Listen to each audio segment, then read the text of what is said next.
सभी को जय जिनेन्द्र। आइए आज की कक्षा प्रारंभ करते हैं। नमो हरिहंतारं, नमो सिद्धारं, नमो आयरियाणं, नमो वज्रायाणं, नमो लोय सवसाहूणं। जय बोलिए देवादिदेव ऋषि बड़े बाबा आदिनाथ भगवान की।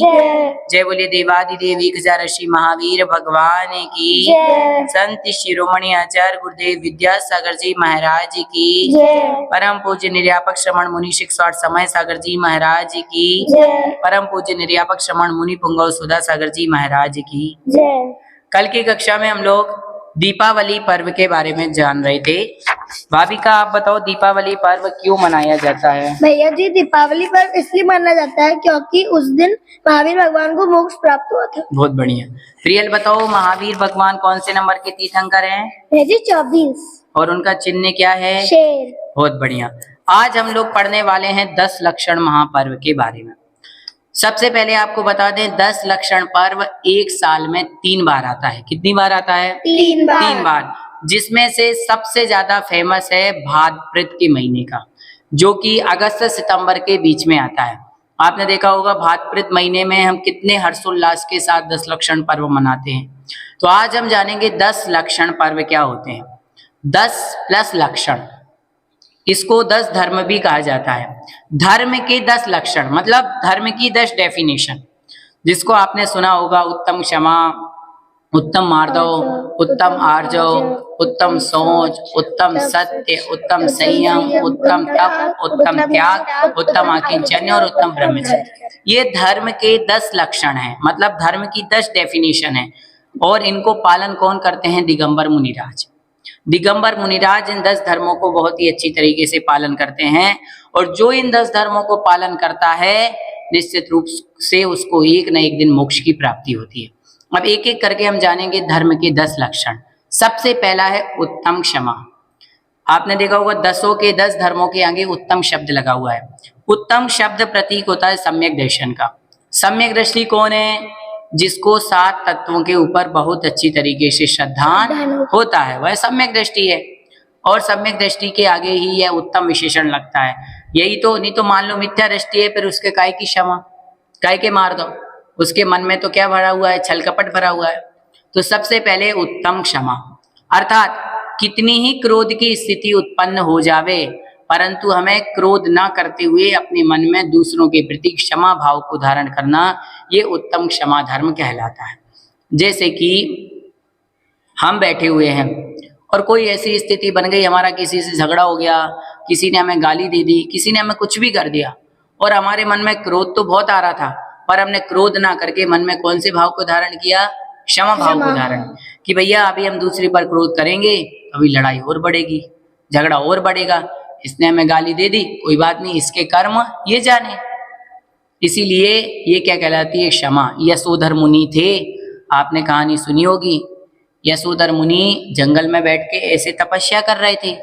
राजा श्रेणिक आया, उसने कहा मुझे तो बदला लेना है मुनिराज से। उसके मन में पहले से भावना थी, और उसने एक मरा हुआ सर्प उठाया और मुनिराज के गले में डाल दिया, जिसके कारण से मरा हुआ सर्प है और मरे हुए जानवर के पास बहुत सारे चींटी कीट पतंगे आ जाते हैं। तो बहुत सारी चींटियां उनके शरीर पर चढ़ गई और धीरे धीरे वो चींटियां शरीर को क्या करने लगी? काटने लगी। तो पूरे में रेड रेड कलर के मार्क बन गए, क्योंकि वो बहुत लाल वाली चींटियां थी। अब बताओ, फिर भी जब वो आए, उनका उपसर्ग दूर हुआ, तो मुनि महाराज ने उनको क्षमा कर दिया, कुछ भी नहीं कहा और आशीर्वाद दे दिया। अब बताओ, ये कहलाती है क्षमा। कि कितना भी क्रोध आए, पर हमें अपने ऊपर क्या रखना चाहिए? कंट्रोल। क्रोध करने से क्या होता है मालूम है?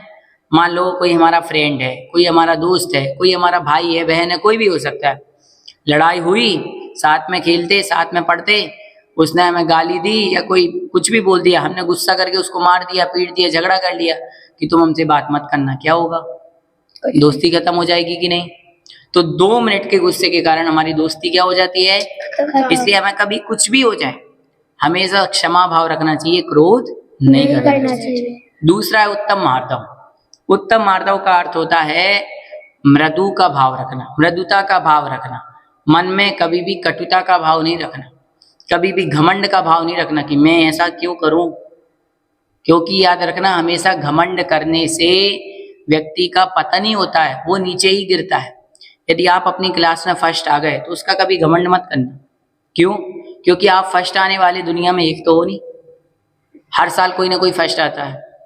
जैसे कि मान लो आप 12th क्लास में हो, आप पढ़ रहे हो, इस साल आप 12th क्लास में पूरे मान लो डिस्ट्रिक्ट में भी फर्स्ट आ गए, तो क्या आप ही फर्स्ट आए हो? पिछली साल कोई और भी आया होगा या अगली साल कोई और भी आएगा। तो आप दुनिया में अकेले तो हो नहीं जिसने ये पहला कारनामा किया, और पहला भी किया होता तो हो सकता आगे जाके कोई और भी करे। तो इसलिए हमें कभी भी घमंड नहीं करना चाहिए, समझ गए? एक रावण था, आपने नाम सुना ही होगा, उसने घमंड किया था मेरी तो सोने की लंका है और ये जंगल में रहने वाला वनवासी मुझे क्या हराएगा। उसका फल ये हुआ कि पूरी की पूरी लंका क्या हो गई, विनाश को प्राप्त हो गई, जल गई, खत्म हो गई, और उसके वंश में कोई भी नहीं बचा। एक दुआ भी इस पे, मान करत ते मर गए, रहे न जिनके वंश, इन तीनों को देख लो, रावण कौरव कंस, तीनों का यही हाल हुआ। अब बताओ क्यों करें हम घमंड? और जैनागम में 8 प्रकार के घमंड कहे। ज्ञान का मद, मद को, घमंड को मद बोलते हैं, तो ज्ञान का घमंड, प्रतिष्ठा का मद, माता पिता के पक्ष का घमंड, रुपया पैसा इनका घमंड, रूप का घमंड, शरीर का घमंड, तपस्या का घमंड। अब मान लो अपन सुंदर हैं, उसका ही घमंड करने लगे, भैया हम तो सुंदर हैं और तुम सुंदर नहीं हो। तो ये कोई बात होती है? आपको मालूम है अपन बाहर से कितने ही सुंदर दिखे, लेकिन अपन सबके अंदर का शरीर कैसा है वो साफ होना चाहिए। बताओ? अंदर के शरीर में खून मांस मज्जा पीप यही भरा हुआ है। यदि इस शरीर के ऊपर जो पतली सी चमड़ी है, इस चमड़ी को हटा दिया जाए तो क्या हम अपने शरीर को देख पाएंगे क्या? अंदर से इसमें कितनी गंदगी भरी हुई है मालूम है आपको? जब किसी का ऑपरेशन होता है और आप पूरा यहाँ से देखो, हार्ट का ऑपरेशन हो रहा है, और कभी वो आप देख लो तो आप देख नहीं पाओगे उसको, खुद का ही शरीर, दूसरे का नहीं। बताओ, तो इस शरीर के अंदर क्या भरा हुआ है? भरी तो गंदगी ही है, सबके पेट में गंदगी भरी। हम खाना खाते हैं तो गंदगी कहाँ बनती है? पेट में ही बनती है।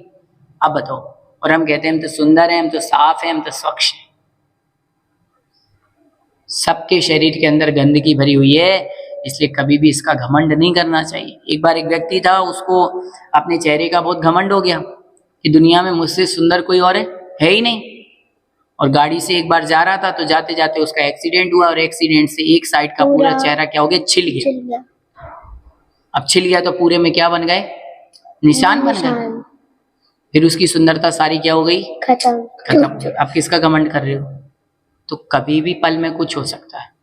इसलिए सुंदर है वो हमारे अच्छे काम के कारण से है, और किसी का सुंदर नहीं है तो हम उसका मजाक क्यों बनाएं? बताओ, मजाक बनाने से क्या मिलेगा? कुछ भी नहीं। इसलिए हमें कभी किसी का मजाक नहीं बनाना चाहिए, और खुद सुंदर हैं या खुद पैसे वाले हैं, खुद ज्ञानवान है, तो उसका कभी भी घमंड नहीं करना चाहिए। तीसरा आता है उत्तम आर्जव, छल कपट नहीं करना। जो मन में है वही वचन में रखना, जो वचन में है वही काय में रखना।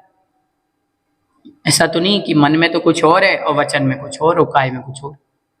मन में तो कहते हैं कि हाँ भाविका तुम तो हमारे दोस्त हो, और बाकी बात वही हो गई कि मुंह में राम बगल में छुरी, पीठ पीछे छुरा घोंपने वाली बात हो गई। ये कहलाता है छल कपट। और छल कपट करने से, शकुनी था ना महाभारत में, मामा शकुनी नाम सुना होगा, तो छल कपट करके उसने पांडवों को हरा दिया और उनको वन भेज दिया। बाद में हुआ क्या? पांडवों ने 12-13 वर्ष आकर के पूरी कौरव सेना को हरा दिया, सबको मार दिया, सब मर गए। कभी भी हमें किसी के साथ छल कपट, किसी को ठगना नहीं चाहिए। आज आप ठग करके 1 लाख 2 लाख 50,000 करोड़ का फायदा तो कर सकते हो, लेकिन याद रखना आप किसी को ठग रहे हो तो आपको भी कोई ठगेगा। याद रखना आप किसी के साथ चीटिंग करोगे तो आपको भी कोई ना कोई चीट जरूर करेगा। ये नियम है प्रकृति का, जैसा काम करोगे वैसा फल मिलेगा। आप सारे पेड़ काट दो और खूब पॉल्यूशन करो, क्या होगा? बीमारियां, खुद की बीमारी होगी, दूसरों की नहीं होगी। पेड़ों के क्या हो रहा है? कुछ नहीं।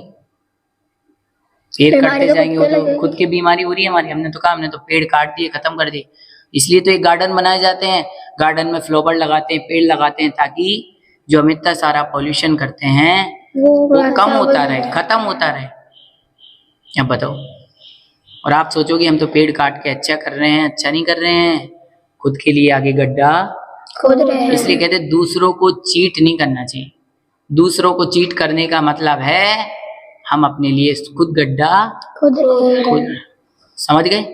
चौथा है उत्तम शौच धर्म, मतलब लोभ नहीं करना, लालच नहीं करना। अब बताओ आपको और हमें जीने के लिए, काम करने के लिए कितनी चीजें चाहिए, गिनी चुनी। एक दिन में 2 जोड़ी कपड़े पहनोगे, 3 जोड़ी, एक स्कूल की ड्रेस हो गई, एक घर की ड्रेस हो गई, एक लोवर टी शर्ट हो गया, 3 जोड़ी। इनमें 50 जोड़ी कपड़े थोड़ी चाहिए। आप सोचो, आप लालच करो मुझे तो खूब सारे कपड़े चाहिए। याद रखना, यूज तो एक ही जोड़ी करोगे ना एक समय में। एक बार में एक ही जोड़ी कपड़े पहनोगे, 4 थोड़ी पहन लोगे कि एक साथ 4 टी शर्ट पहन ली, 4 पैंट पहन लिए, एक साथ साड़ी भी पहन ली, सब पहन ली, ऐसा थोड़ी चलेगा। एक बार में एक जोड़ी करोगे कि नहीं यूज, और आप लालच कर लो 50 का। आप जब लिखोगे तो एक बार में एक ही पेन से लिखोगे, ऐसा तो नहीं है आपके यहाँ कि एक साथ 5 पेन लेकर के यूं ही लिख। एक बार में चीज काम में कितनी आएगी, एक। और आप सोचो मैं तो बहुत सारे पेन रख लूं, 100 पेन रख लूं, 500 पेन रख लूं, ये लालच है। और लालच करने वाला व्यक्ति नरकों में जाता है। इसलिए जितनी जरूरत उतना काम, ज्यादा लालच करने से कुछ नहीं है। सुन लेना, भिखारी का कुछ नहीं होता भिखारी के पास, लेकिन उसके मन में लालच इतनी होती है कि वो सोचता मुझे तो अंबानी का मकान भी मिल जाए तो उसको कम लगता है। तो ये अपने अपने मन की बात है। इसलिए लालच करोगे तो कभी उत्तम सोच धर्म नहीं आएगा। मुनिराज देखो कभी लालच नहीं करते, जहां मिल गया, जैसा मिल गया वैसे में रहते हैं। फिर आता उत्तम सत्य, कभी झूठ नहीं बोलना चाहिए जीवन में, कैसी परिस्थिति हो, कैसी स्थिति हो। वो बात अलग है कि किसी के अच्छे के लिए, किसी के भले के लिए जो आप झूठ बोलते हो, वो झूठ झूठ नहीं कहलाता, वो सच ही कहलाता है। लेकिन जिससे अहित हो किसी का बुरा हो जाए, वो क्या कहलाएगा, झूठ कहलाएगा। फिर 5 हो गए, 5 हो गया। छठा धर्म उत्तम संयम। 5 इंद्रियों और मन को वश में करना इंद्रिय संयम है, और 6 काय के जीवों की हिंसा ना करना प्राणी संयम है। कभी भी पानी वेस्ट नहीं करना, कभी भी पेड़ पौधे लगे हुए हैं उनके फालतू में पत्तियां नहीं तोड़ना, उनके फूल तोड़ करके नहीं फेंकना, क्योंकि उनमें भी क्या होता है, जीव होता है, जान होती है। पहले आपको पढ़ा चुके हैं। उसके बाद 5वें इंद्रिय के बहुत सारे विषय होते हैं। खाने का मन करेगा, पीने का मन करेगा। अब 10 लक्षण पर्व चल रहा है, तो उन दिनों में तो कम से कम आलू प्याज अभक्ष आदि से हमें बचना चाहिए। फिर आता है उत्तम तप, मतलब अपनी इच्छाओं का निरोध करना। मन वचन काय की जो अनेक प्रकार की इच्छाएं होती हैं। अब मान लो आज अष्टमी है और मन कर रहा है हम तो आइसक्रीम खा लें। अब आपको पता है बाजार की आइसक्रीम आती है, वो शुद्ध नहीं है, लेकिन आपका त्याग नहीं है, तो कम से कम अष्टमी को तो खाने से बचोगे। आप सोचोगे आज तो अष्टमी है कि चलो आज बाजार का नहीं खाते हैं, एक दिन में क्या फर्क पड़ जाएगा। तो वो कहलाएगा इच्छाओं का निरोध, मतलब इच्छाओं को आपने रोक दिया। उत्तम तप, उत्तम त्याग करना किसी भी चीज का। और मुनिराजों के लिए कहा कि सब चीज त्याग कर देना, रुपया पैसा धन दौलत, मुनिराज सब त्याग कर देते हैं। अब हम लोग त्याग तो कर नहीं सकते, सब कुछ त्याग थोड़ी कर सकते हैं। तो हमें कहा आप दान करो, पर डे हमें 2 रुपये 5 रुपये 10 रुपये 50 रुपये, जितनी हमारी भावना हो उतनी हमें क्या करना चाहिए, दान करना चाहिए। समय समय पर गौशाला में दान करना चाहिए, मंदिरों में दान करना चाहिए। मुनिराज को आहार दान, औषधि दान, अभय दान, शास्त्र दान आदि दान हमारे लिए करना चाहिए। फिर आता है उत्तम आकिंचन। उत्तम आकिंचन का मतलब होता है एक परमाणु मात्र भी मेरा नहीं है। मुनिराज सोचते हैं कि एक इतना सा कंकर है वो भी मेरा नहीं, कुछ भी मेरा नहीं। और फिर अंतिम में उत्तम ब्रह्मचर्य। उत्तम ब्रह्मचर्य का मतलब होता है अपनी आत्मा में लीन रहना। तो इस प्रकार से ये धर्म के 10 लक्षण हुए, धर्म की 10 डेफिनेशन हुई जो हमारे लिए पालना चाहिए। और 10 लक्षण पर्व वर्ष में 3 बार आता है। और कितने दिनों तक मनाया जाता है, 10 दिनों तक। 10 दिनों तक बहुत ही संयम आदि से पालन किया जाता है, तपस्या की जाती है, त्याग किया जाता है, व्रत उपवास आदि किए जाते हैं। तो समझ में आ गया आपको 10 लक्षण वाला पाठ? हाँ भैया। अब किसी को कुछ पूछना है क्या? हाँ भैया जी, 10 लक्षण पर्व क्यों मनाया जाता है? 10 लक्षण पर्व इसलिए मनाया जाता है कि जब ये पंचम काल आता है, आपने देखा होगा कि काल जब परिवर्तित होता है तो सारी पृथ्वी एकदम खत्म हो जाती है, केवल सम्मेद शिखर का पर्वत बचता है। तो जो देवता गण होते हैं वो जो मनुष्यों के जोड़े होते हैं उनको जाकर के पर्वत में छुपा देते हैं, सुमेरु पर्वत आदि में, जो कभी नष्ट नहीं होता। और फिर जब ये पृथ्वी नष्ट होने के बाद पुनः बसती है 7 दिन तक अच्छी अच्छी बारिश होती है, दूध दही घी आदि की, तो पुनः बसती, तो उन जोड़ों को वापस पृथ्वी पर छोड़ा जाता है। तो फिर लोग कहते हैं पृथ्वी फिर से बस गई, फिर से अच्छा हो गया। तो सब लोग उस दिन से 10 दिन तक क्या करते हैं, धर्म ध्यान करते हैं, मतलब भगवान की पूजा करते हैं, अर्चना करते हैं, पाठ करते हैं, खूब उत्सव मनाते हैं, भगवान का धन्यवाद करते हैं। तो उसी दिन से ये 10 लक्षण पर्व मनाया जाता है, भाद्रपद माह की पंचमी से लेकर के चतुर्दशी तक, अर्थात 10 दिनों तक ये मनाया जाता है। और इन 10 दिनों में लोग बहुत सारा धर्म ध्यान करते हैं। अब प्रश्न ये है कि हमें 10 लक्षण पर्व में क्या क्या करना चाहिए, कैसे हम मनाएं। तो 10 लक्षण पर्व के 10 दिनों में हमें बाजार का कुछ भी नहीं खाना चाहिए। 10 दिनों में हमें उपवास कर सको, व्रत कर सको, एकासन कर सको, शुद्ध भोजन करना चाहिए। 10 दिनों में हमें कपड़ों की लिमिट रखना चाहिए। 10 दिनों में हमें खाने पीने की लिमिट रखना चाहिए। 10 दिनों में हमें एक जगह एक स्थान पर रहकर भगवान की सेवा करते हुए निकालना चाहिए। 10 दिन भगवान का अभिषेक करना चाहिए। 10 दिन भगवान की पूजा करनी चाहिए। 10 दिन हमें शास्त्र स्वाध्याय करना चाहिए। 10 दिनों तक हमें जितना हो सके उतनी तपस्या करनी चाहिए। 10 दिनों तक ब्रह्मचर्य व्रत रखना चाहिए। 10 दिनों तक हमें किसी भी प्रकार के बाजार के बिस्किट हो, चॉकलेट्स हो, ब्रेड हो, कोई भी चीज नहीं खाना चाहिए, क्योंकि वो सब चीजें कैसी होती हैं, अभक्ष। 10 दिनों तक जमीन कंद, आलू, प्याज, गाजर, मूली, लहसुन, अदरक, इन सब का क्या करना चाहिए, त्याग। और 10 दिनों में जितना अधिक हो सके उतना ज्यादा हमें धर्म ध्यान करना चाहिए, क्योंकि ये पर्व के दिन होते हैं, और पर्व के दिनों में जितना अधिक धर्म करोगे उतना ज्यादा पुण्य मिलेगा। इस प्रकार से आज की हमने इस कक्षा में 10 लक्षण महापर्व के बारे में जाना। कौन से पर्व के बारे में, 10 लक्षण तो महापर्व। आपको समझ में आ ही गया होगा 10 लक्षण पर्व क्या होता है। पहले दिन मैंने आपको अक्षय तृतीया के बारे में बताया था, फिर रक्षाबंधन पर्व, फिर दीपावली पर्व, और आज की हमने इस कक्षा में 10 लक्षण पर्व के बारे में जाना। कल की हम कक्षा में पढ़ेंगे अष्टानी का पर्व क्या होता है, वर्ष में कितनी बार आता है और हमें कैसे मनाना चाहिए। सभी के लिए जय श्री हिंद।